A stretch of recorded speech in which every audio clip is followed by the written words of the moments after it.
Hola amigos, estamos en Barruntos número 23. Inmigración es el gran tema para nosotros, los hispanos, los latinos.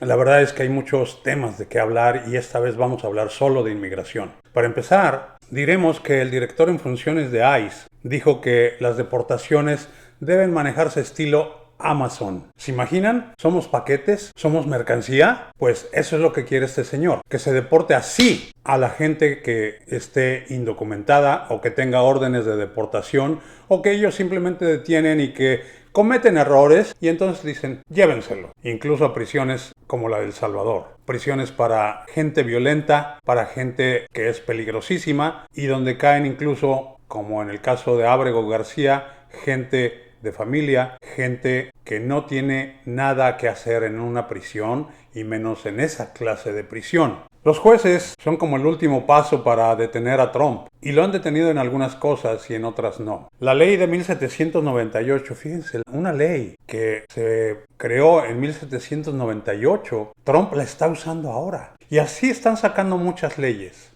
Pues esa ley que sacó a la luz hace un par de meses, la Suprema Corte dice que la puede seguir usando, pero con aclaraciones. Número 1, ICE tiene que ser retado en una corte de Texas cuando se trate de inmigrantes detenidos usando esa ley que es lo que llama la Alien Enemies Act. Y entonces es en Texas donde se tiene que retar y los detenidos tienen que recibir aviso con anticipación para que puedan solicitar habeas corpus. ¿Qué es habeas corpus? Lo tienen en la pantalla y lo voy a explicar de una manera simple.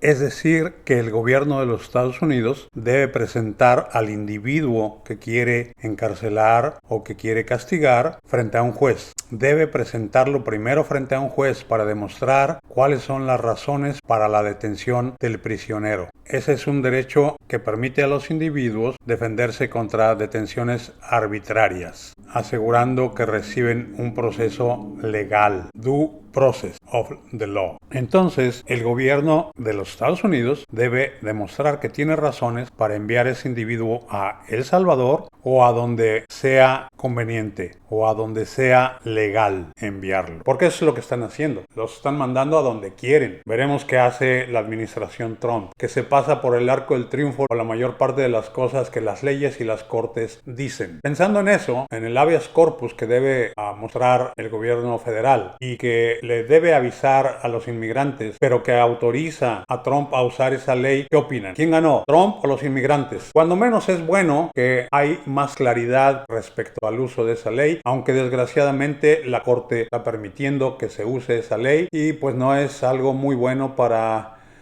los inmigrantes que no tienen documentos o los inmigrantes que sí representan un cierto peligro para los Estados Unidos, porque los hay. Y en ese caso, claro que es entendible que Estados Unidos tiene que de alguna manera ver quiénes son y ver si es conveniente que sigan en el país. Hay otra disposición del señor Trump, del payaso anaranjado. Va a multar con $1,000 diarios a la gente que tiene ya orden de deportación y sigue en el país. Si usted sabe que tiene ya una orden de deportación y no se ha ido del país o no se lo ha llevado ICE, lo van a multar casi $1,000 diarios. Imagínense. Hay una rabia total, una ferocidad en los funcionarios federales que tienen que ver con inmigración. Desde Homan, el zar de la frontera, hasta Kristi Noem, que se retrata enfrente de los prisioneros enjaulados. Ella es la que dirige Homeland Security y pues incluso en Trump se le ve y esa ferocidad viene del racismo. Esa ferocidad viene del coraje. ¿De qué? No lo sabemos, porque uno sabe que en los clubes que tuvo, que en los edificios que construía, trabajó gente sin documentos.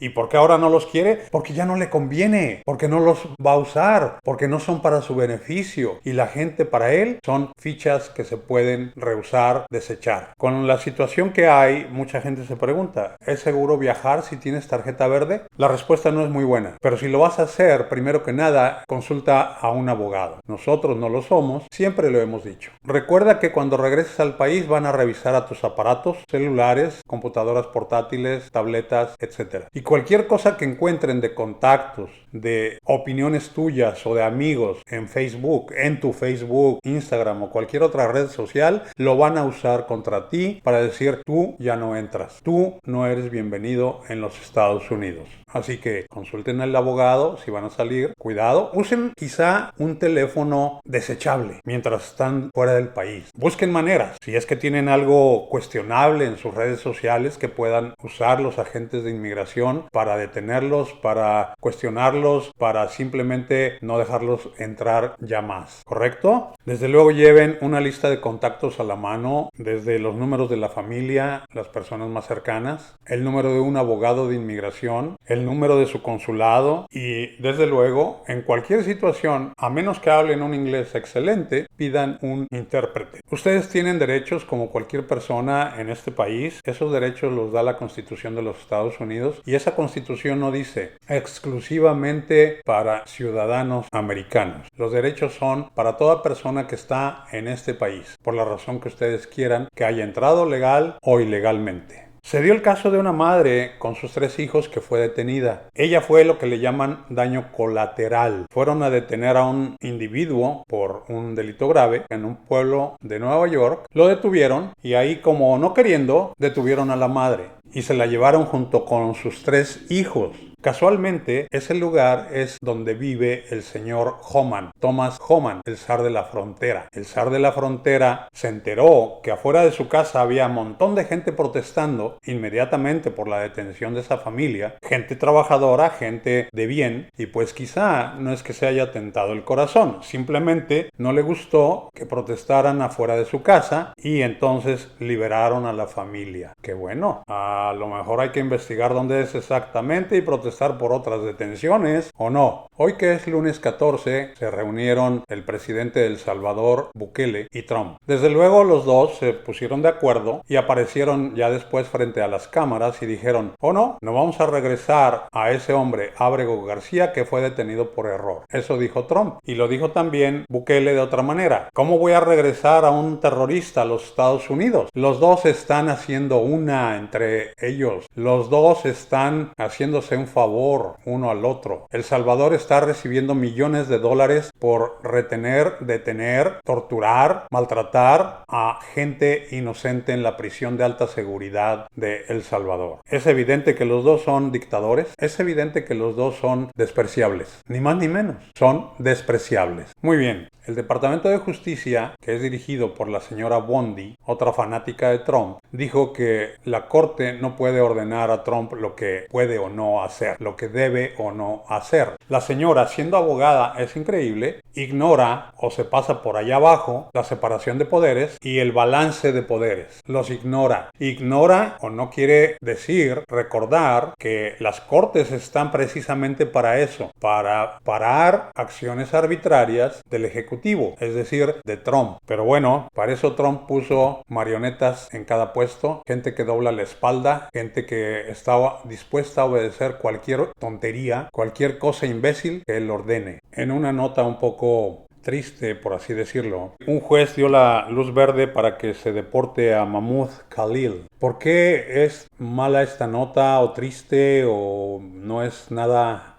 buena? Porque daña la libertad de expresión. Esta persona es un estudiante que protestó contra Israel el año pasado. Estaba aquí legalmente, es esposo de una ciudadana, ejerció su libertad de expresión que, como ya dijimos, está garantizada por la Constitución de los Estados Unidos. Sin embargo, el juez dijo que se puede ejercer el criterio y que el Departamento de Estado tiene libertad para revocar visas. Ya han revocado más de 300, se habla de 500, de acuerdo con la prensa. Entonces, la libertad de expresión está sufriendo seriamente. Otro ejemplo de esa libertad de expresión que se está cortando y que tiene como fondo y como objetivo provocar terror, pavor, pánico, miedo en los inmigrantes, es que detuvieron a un abogado que viajó a la República Dominicana en plan de vacaciones. Cuando regresó, lo detuvieron en el aeropuerto y a su familia la dejaron ir, pero a él le revisaron su teléfono, lo detuvieron por horas y horas interrogándolo sobre cosas que él ni sabía ni conocía. Pero ya saben, los agentes de inmigración se ponen a pescar, confiscan los aparatos, los revisan, piden claves, ordenan que se les den las claves de los aparatos y entonces cualquier cosa que haya allí lo usan para al menos espantar a la gente. Al abogado lo liberaron, faltaba más, es un abogado de inmigración. Imagínense, si un abogado de inmigración tiene esos problemas, ¿qué puede suceder a cualquier persona que no conoce la ley? A cualquier persona que no es precisamente muy educada ni en las leyes ni en sus derechos. Ese es el panorama y es un panorama terrible para la gente que no tiene documentos, pero también para la gente que los tiene en este país siendo documentado, es decir, teniendo tarjeta verde o siendo incluso ciudadano naturalizado, porque ya también están torpedeando a las organizaciones que ayudan a los residentes legales que quieren hacerse ciudadanos. Les están quitando el presupuesto para que cada vez menos gente se haga ciudadana. Uno más de los múltiples ataques de esta administración contra las personas que quieren hacer las cosas de modo correcto. Es injusto, profundamente injusto, y no parece haber poder humano que los detenga. O quizás sí hay poder humano que los detenga, pero va a tomar un tiempo. Desde las protestas que se han ido organizando hasta las elecciones que están muy lejos, las elecciones a las que le temen los republicanos, las elecciones intermedias el año que entra, cuando muchos representantes del Partido Republicano van a estar como candidatos nuevamente para regresar como representantes en la Cámara de los Estados Unidos. Y ya vimos en Wisconsin que ni el dinero de Elon Musk puede hacer milagros cuando la gente de veras está decidida y está molesta. Ahí la elección la ganó un juez liberal, a pesar de que gastó menos que el candidato apoyado por Elon Musk. Entonces las elecciones parecen ser aquello a lo que le tienen miedo realmente los republicanos. Y si los republicanos entran en miedo, en pánico, van a presionar a Trump. Y Trump va a tener que bajarle a sus medidas, sobre todo a las más arbitrarias, las más ilegales, que bueno, haya uno cual de todas es menos arbitraria o es más ilegal. Lo que es ilegal, ya lo sabemos. Ellos han hecho una sopa, un relajo con las órdenes ejecutivas que Trump está utilizando. Todos son trucos para sacar más y más y más gente o que no entren. Y bueno, ya se sabe, no va a entrar mucha gente de Europa, mucha gente de Canadá, pero como turista. Estados Unidos va a perder billones de dólares por ese concepto, todo gracias a Trump. Ya de las tarifas en este barruntos no he querido ni hablar. Es una porquería, que si los electrónicos también van a estar exentos. Oh sí, hace 2 días. Hoy, no todos, o más bien con tarifas menores. Ya saben, no hay un plan, no hay un objetivo. El objetivo que tienen más claro es el de inmigración y por desgracia es darnos con todo a todos los inmigrantes, a todos los que tienen tarjetas verdes, son ciudadanos naturalizados, salen del país, regresan, tienen visa, se quedan un poco más en el país, etcétera. Todos son sujetos posibles de detención y de deportación, con tal de exhibirse con fotos y decir estamos haciendo lo que el pueblo de Estados Unidos nos ordenó. Ni siquiera la mayoría de los americanos están de acuerdo con eso. Pero bueno, volvemos a lo que mencionamos antes. Ya se verá en las elecciones del 26. Lástima que estén tan lejanas. Y bueno, por lo pronto, solo las protestas ayudan un poco. Les dejo aquí, pues, una imagen para que se relajen. Yo también necesito relajarme. Yo también necesito un poco tranquilizarme. Estoy simplemente muy molesto por todo lo que se hace contra los inmigrantes. Los esperamos en Barruntos la semana que entra. Gracias por vernos.